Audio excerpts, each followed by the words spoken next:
How's it going, everybody? ZBilbs back here with another video, and today I'm going to be doing my first video in a versus series that I hope to do, and I'm going to be looking at two of the most revolutionary first-person shooter games, both being from id Software, and that is Doom versus Quake. Now, both of these were absolutely just fantastic in the time that they came out. It's difficult to pit them against each other because the technology gap between the two games is super different. So I'm going to be comparing them not from, quality of graphics or gameplay or whatnot. I'm going to try to be comparing similar styles between the two and just say which one did better, both for the time that they were in, considering constraints of the time, and just overall which one is better, which one is more fun to play, which one, has held up more. And let's just go. I've got 6 categories, and I'm going to start with comparing the aesthetic and style of the two games. Now, this is not the graphics, because obviously Quake's graphics, it's got actual 3D style, whereas Doom was 2D, which made to look like 3D, which is still very impressive in its own right. But I'm going to be just comparing, the color palettes used, how interesting the actual themes of the games were. All right, so starting with Doom style. So Doom has got one of this sort of timeless and classic looks to a video game, from everything from, all of the Mars bases to hell itself. It just looks really solid, and I think is a massive step up from Wolfenstein, which is just kind of room after room after room. Doom, you're just, you're going all over the place. There's all sorts of different colors, different styles of enemies. You've got the soldiers, you've got the imps. Every single one of them has a fun, new, unique design. There's a couple things that are a little bit off-putting playing it again. Some of the colors really look weird against each other, like the water, at least I assume it's water. It's just like this bright blue stuff that you can walk on.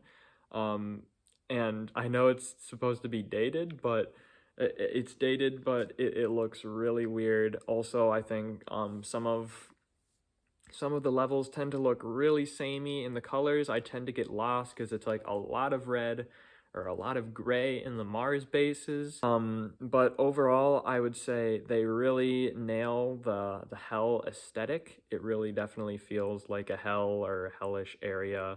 The Mars bases really feel like Mars bases that are overrun, or at least it's as good as it could have been in the 90s. All in all, a really classic, really solid style. Quake, on the other hand, it's definitely quite different in the fact that it's actually 3D. The first criticism that I see about Quake style is that it's far too brown, too samey. I would say that that's probably true for the most part. Since the re-release, I haven't played the old version of Quake. I've only played the HD remaster that came out recently. And I think for, what it is for the time it came out, I think it looks really good. It, it goes for the whole, like, kind of HP Lovecraft Cthulhu style, and I think it absolutely nails that. It definitely is, very brown in a lot of areas, but I think it really fits the sort of darker, more medieval style that it's going for. I still think there's plenty of color here and there, and all in all, I think it just really fits. Overall, I would say, well, Doom style is far more classic and, more recognizable. There might be a little bit more colors in there. I tend to actually really enjoy Quake style more than most people. And for this first round, I don't think I can give the edge to either one of them. So I'm calling this round for aesthetic and style a tie between the two. But moving on to the next big element of these two games, and that is the weapons.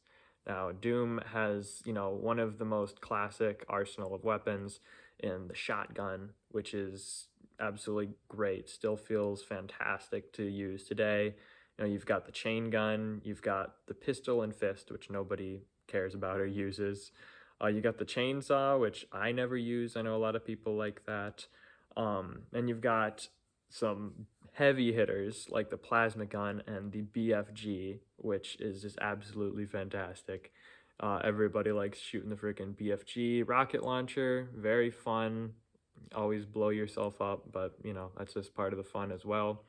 A really solid arsenal, but definitely when you compare it to later Doom games, later FPSs, I think it's far too limited, far too simplistic.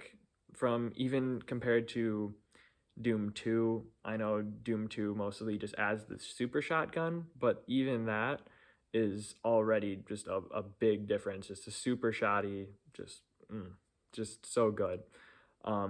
So it's good, it's just a little bit limited. But yeah, moving on to Quake. Quake isn't that far off. It's definitely got some carryover stuff from Doom. You've got both the shotgun. This one's also got the super shotgun. Then you've got probably my favorite set of weapons in the nail gun and the super nail gun. These ones just feel like the chain gun, but in 3D and freaking awesome, especially the super nail gun. I mean, they run out of nails too quick, so unfortunately I tend to use the super shotty for most of the time, which is still very fun, but I like the nail gun more. Then in addition to the rocket launcher, you've also got the grenade launcher. Both are great. And then for like sort of the special weapon, kind of like the plasma or BFG, you got the Thunderbolt, which is very fun. Ammo is a little bit more limited, but it's still absolutely awesome to use. So while I would say Doom's weapons at the end of the day are more iconic and are still satisfying to use, Quake's weapons, well, a lot of them are retread, are just as satisfying and a little bit more diverse. So I've got to call this round a tie as well. I think I really just can't choose. Quake's weapons are probably a little bit of a step up, but because they owe a lot of their quality and their design to Doom's weapons, I really don't think I can choose as to which has the better weapons. So right now we're tied 2 points for each, moving into the next round, which is going to be the enemies.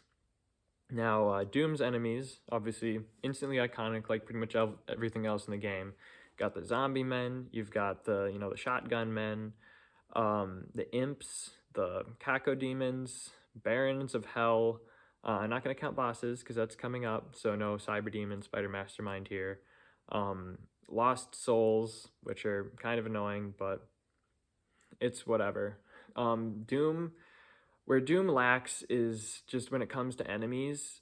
When you really think of some of the best, most classic Doom enemies, chances are you might be thinking of Doom 2, because that's when you get some really awesome heavy hitters like the Mancubus, the Arachnotron, the Revenant, Archvile.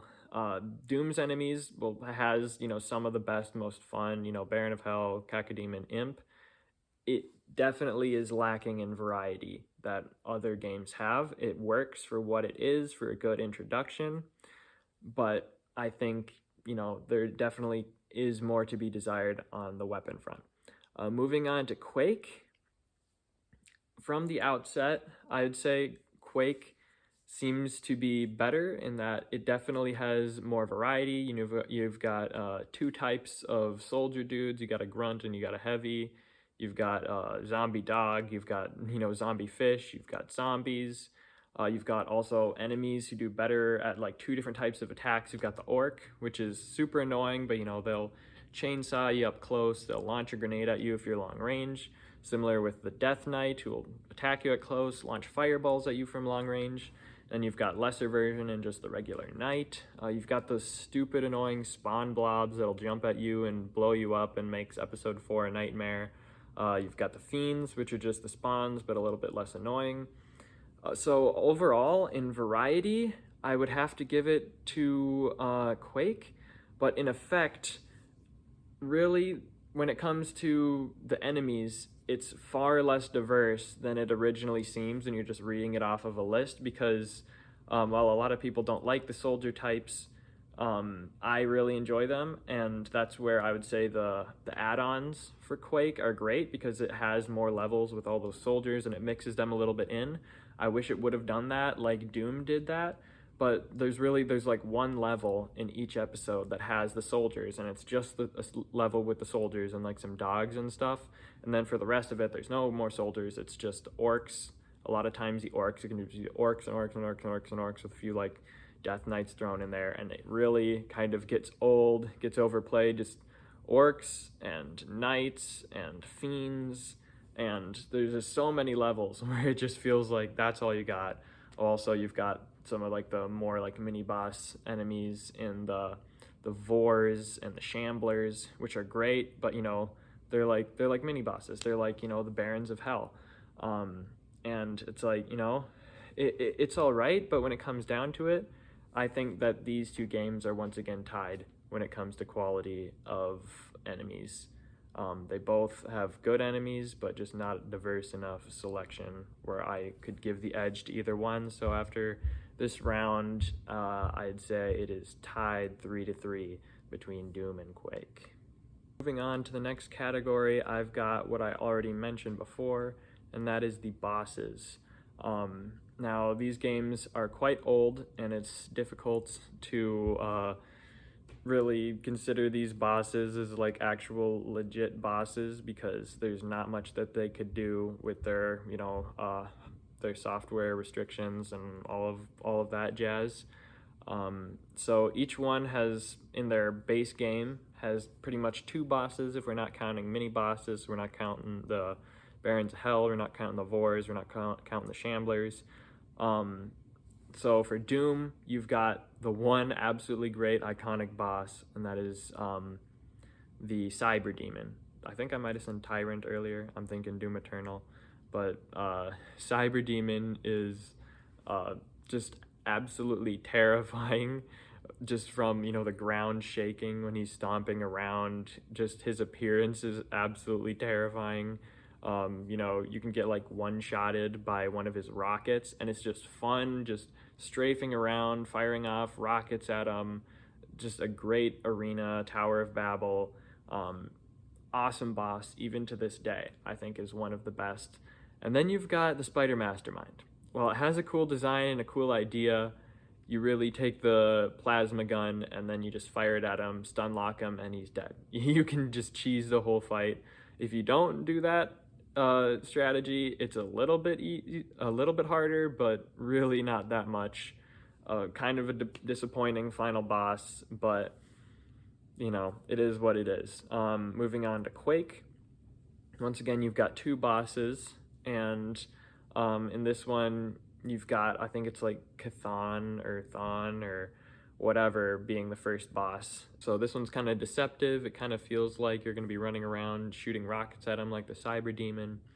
But instead, you just go up to the second level and you just run around the platform and you just press all the switches and you get zapped, and you do that like 3 or 4 more times and you got him. Well, what I say is good about this fight is that I really like the monster design, and it can actually be a little bit tricky since his like fireballs that he shoot at you do a lot of damage. I would say this would be a really solid fight if there were other enemies that you had to worry about at the same time. But because there's not, this is just really kind of boring fight, unfortunately. And then you've also got, what is it, Shuba Nagurith or something like that.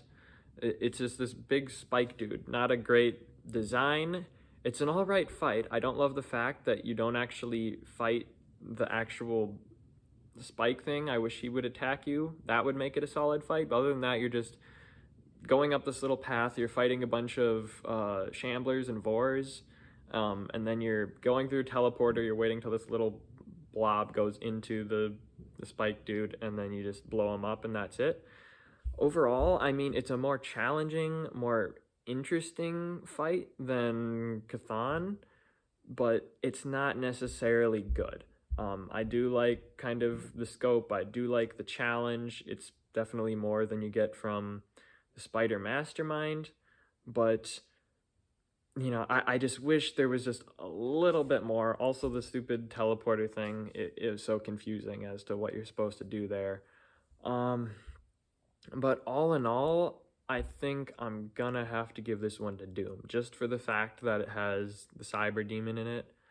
I think that really just makes it for me. That just gives it the better boss overall. But moving on, we have got the biggest category. I'm giving 2 points to this. Also, right now we are at 4-3 for Doom and Quake. This one I'm giving 2 points because we're talking about maps, talking about map design, map layout, how fun just the maps are in general, and I think this is the most important part of both games. Starting with Doom, you've got just some absolutely, classic maps in there. People tend to love everything designed by John Romero, and I really like that too. You've got the opening hangar. Everybody knows that map, everybody loves that map. For me personally, I tend to actually like the more open-ended experimental design of Sandy Peterson a little bit more. I'd say one of my favorite, if not my favorite maps from Doom would be Mount Erebus. I just love the open-ended, wild design. I'd say he definitely doesn't make all great maps, especially in Doom 2, which I might get into a different time. But in Doom 1, there's not really any bad maps in there, but there's definitely quite a few forgettable ones in there. I really couldn't tell you that many names or layouts of maps. I know a lot of people could. But for me, one of the biggest problems when it comes to Doom's maps and their designs is that it does not hold up very well when it comes to progression. A lot of them are fun and you can just blaze through it, if you've got it memorized. But going back and, playing it for the first time or the first time in a long time, it tends to be a thing where, you're in this big map, there's stuff all over the place, and you got your dinky little mini map or whatnot, and you've gone through the entire map and you're looking for like this one door, and you'll end up wandering around for like 10 minutes trying to find this one door because it's just so sprawling, so all over the place, so confusing as to where you're supposed to go. That's a problem in Doom 1 and Doom 2. I think, it's a problem just of the time. It's just sort of how they made levels. It was more open-ended, less linear, less hand-holding. But for me, it just does not hold up well. Moving on over to Quake. Quake has got another set of just absolutely spectacular levels. I love the sort of medieval vibe of a lot of them. A lot of them are set in like a castle or a mansion or a cathedral of some sort. Not all the levels are winners. I don't think I could like specifically remember a layout of one of them just off of the top of my memory. But there's just a lot of just really solid, really fun levels. And for me, what is so great about Quake's levels that gives them maybe the edge over a lot of Doom's levels is that there just seems to be a natural flow to the levels. It feels like you can just go and you can run at the fast speed that you're meant to go for that game, and you can just go throughout the areas and you don't get lost. You just tend to naturally, there'll be a natural way to bring you from point A to point B, and you're not running around the map trying to find the next area like you would be in Doom a lot of the times. Which is, for me, what honestly gives the edge to Quake over Doom when it comes to maps. Is, while I both love their aesthetic probably equally and say they did just about as good for the time, what makes me want to go back and play Quake more than it would be Doom is, at least for their maps, would be just the sheer progression of the maps and just how seamless it is in Quake over Doom. But that'll be 2 points for Quake. So now moving into my final category, Quake is up 5-4 on Doom. And then the last category I have is the legacy and impact on the genre. Now, both of these games were absolutely revolutionary, and I think it's important to account for how influential they were, and how good of games these actually are. So, as for Doom, I mean, this is absolutely just the godfather of first-person shooter games. They were called Doom clones for a while back in the day, and it's easy to see why. It's still super fun and super great today.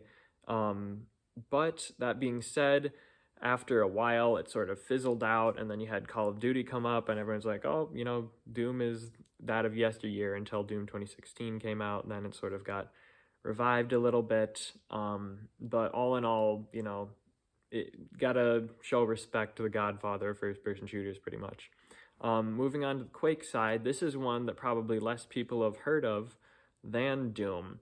But what not a lot of people realize is that this one is kind of the godfather, almost sort of actual third-person shooters that are actually in third-person engines. And the engine in particular is incredibly influential since it was used for decades to come. I think there are still games today being made off of either the Quake engine or you know, ancestors of that Quake engine. You know, you had Half-Life. I'm pretty sure Call of Duty games were made off of you know, a ancestor of the Quake engine, and also Quake itself probably is more influential for its multiplayer than its single player. It absolutely sent the benchmark for multiplayer arena-based combat, which are still a big thing today with, you know, Overwatch and, you know, with Quake Champions. All in all, both are incredibly influential games. Well, at first, I thought this was an easy pick for Doom since it's the godfather of FPSs. Quake, while people might not as realize it, is probably just as influential. And because of that, I am going to call this round a tie. I don't think I can pick between Doom and Quake as to which one is more influential and had a bigger impact on the video game genre in general. So my final score, I've got Quake at 6 points, and I have got Doom at 5 points. Now, when it comes down to it, I think both games are great. They're both worth playing still today, but it really surprised me going and playing the Quake HD remaster, just how great Quake is, even all of these decades later. When it comes down to it, Doom is fun, but it's something that I would generally play just to be like, yes, I played Doom, I played the original experience. But Quake just feels more timeless. It feels more replayable. It feels more fun. Even to this day, it feels like Doom Eternal, which I absolutely love, got a lot of influence from Quake and the fast-paced, seamless design and progression of the game. And I would recommend, if you haven't played Quake, it's out. It's a remaster. It's $10 on pretty much any system. I would highly recommend checking that out. But that's all I got. Let me know in the comments whether you prefer Doom or Quake and why. Let me know if you want me to compare any other games, do a versus series. I'm thinking I might do Doom and Doom 2 in the future, or something else. But that's all I got. I'll see you later.